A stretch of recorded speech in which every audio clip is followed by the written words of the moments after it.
새로운 눈으로 보기. 어머니, 한 번은 어머니께 성지 순례 여행에 보내드릴 테니 참여해 보시라고 권한 적이 있었어요.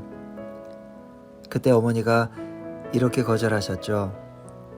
내 주변의 아름다움도 다 못 찾아보고 사는데 왜 거기까지 가겠니? 거기 다녀온다고 달라질 거 없다.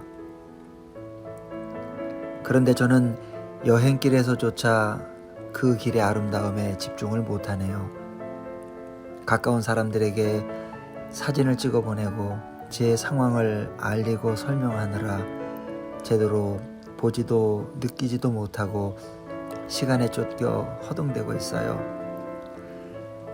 제가 이곳에 왜 왔고 무엇을 보려고 하는지도 잊어버릴 지경이에요. 진정한 발견의 여행은 새로운 풍경을 찾는 것이 아니라 새로운 눈을 갖는 것이라는 마르셀 프루스트의 말이 떠오릅니다. 아직 움트지 않은 씨앗. 어머니, 벌써 30년 전 일이에요. 아웃 오브 아프리카라는 영화를 감명 깊게 보고 주인공 카렌의 발자취를 더듬고 싶어서 혼자 나이로비로 향했답니다. 그곳에서 아프리카의 풍광을 바라보며 자연은 있는 그대로 참 아름답구나 하는 생각이 들었어요. 어머니, 자연은 그 자체로 아름답지만 인간은 다른 것 같아요. 하나님이 우리 인간에게는 아름다움의 씨앗을 심어주고 그것을 가꿀 수 있는 머리와 느낄 수 있는 마음을 주신 것 아닐까요?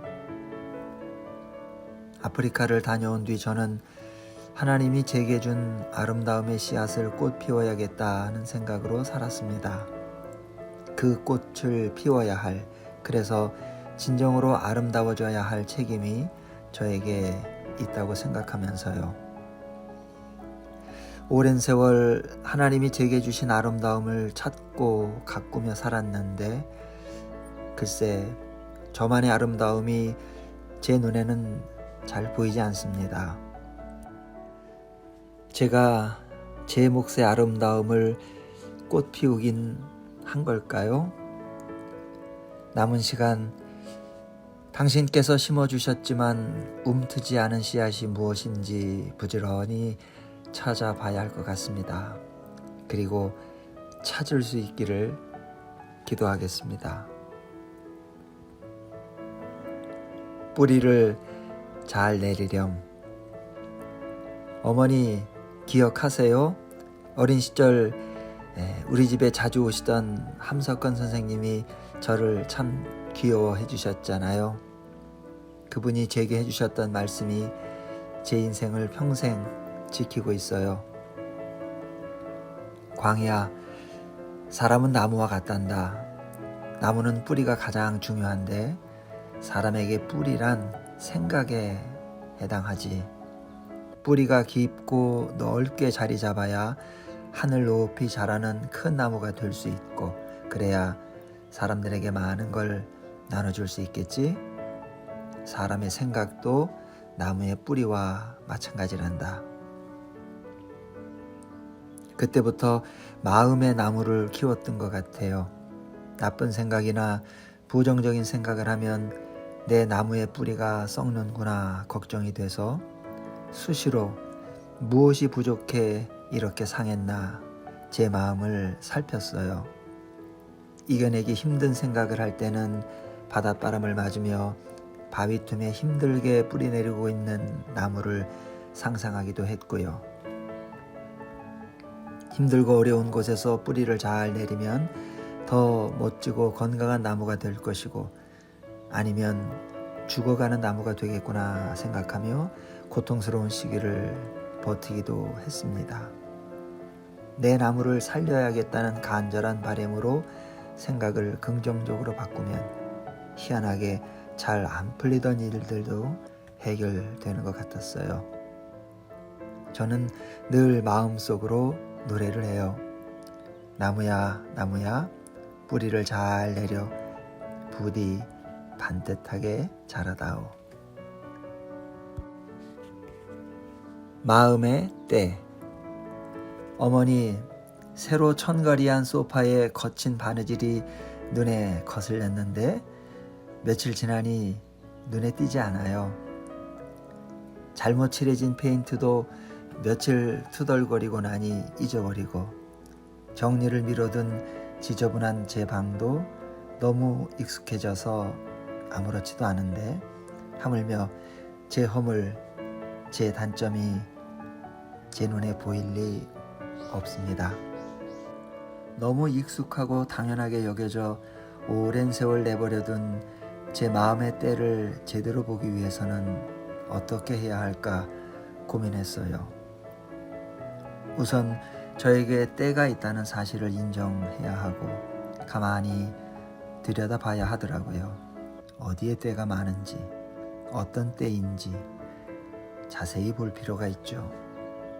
나의 욕심, 편견, 시기, 미움, 원망, 켜켜이 쌓인 앙금과 오래 묵은 때는 냉탕 온탕을 여러 번 왔다 갔다 하면서 오래 불려야겠지요. 그리고 나서 꼼꼼히 밀고 털어내는 작업이 필요할 겁니다. 때로는 깨달음을 주는 명상으로, 때로는 솟구치는 회한의 눈물로, 참회의 기도로 말이죠. 때를 미는 동안은 아파도 참아야 합니다. 그래야 깨끗한 피부가 드러날 테니까요.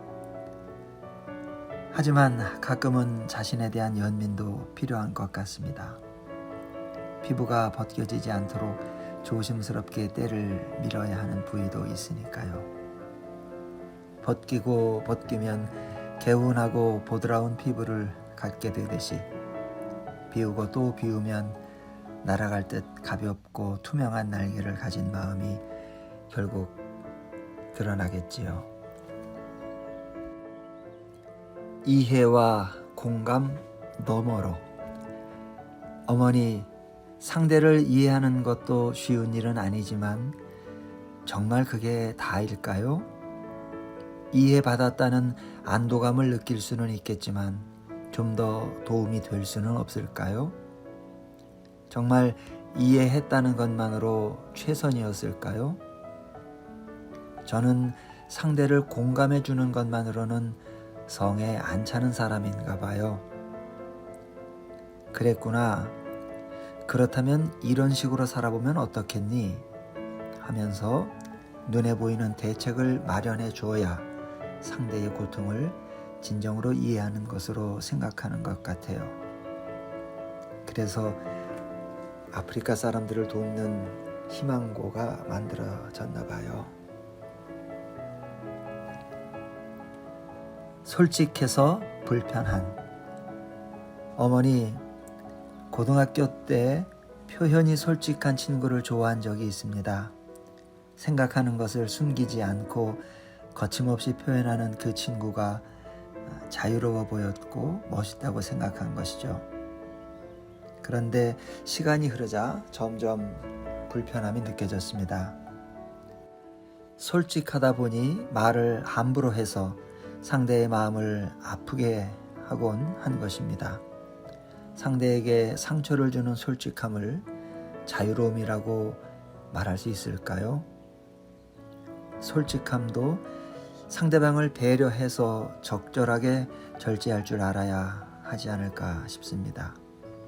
솔직한 표현도 상대를 공격하는 말이 되지 않도록 배려하는 마음이 있을 때 멋있어 보이는 것 같습니다.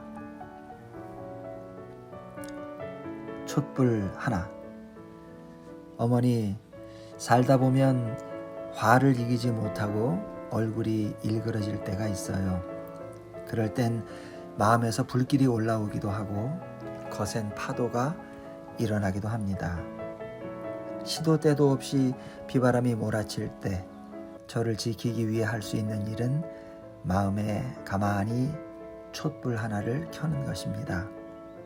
조금만 크게 말해도, 작은 분노에도 쉽게 흔들려 사그라지는 촛불을 꺼뜨리지 않으려면 조용조용 말하고 조심조심 걸어야 합니다.